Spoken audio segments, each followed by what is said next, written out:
ba't dito pa tayo? Hindi, ito yung shortcut na daan natin eh. Kasi dun sa kalsada eh, madulas dun. At saka, experience is the best. Oo, maka-experience. Ito talaga yung pinaka-experience na experience natin ngayong taon. Oo, kasi Hindi katulad dati nung na nakaraang taon ay hindi ganito. hindi ganito kakapal. Ngayon, grabe. Grabe, ito yung ano dinadaanan namin, no?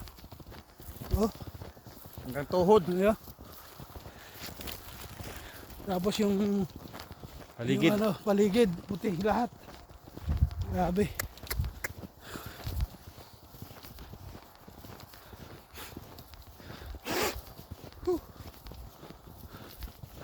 Tumutunog ang sapatos.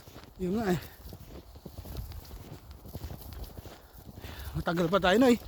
Ha? Layo-layo pa to. Oo ah. Simento na yan, oh. Dito? Yun, oh. Saan?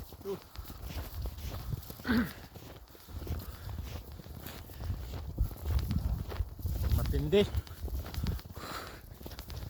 Nang dahil lang sa pangulam.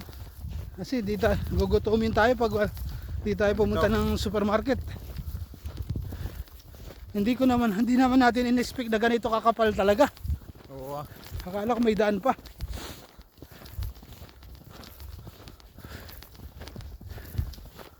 Sana sa Pilipinas ganito rin. Oo. Okay.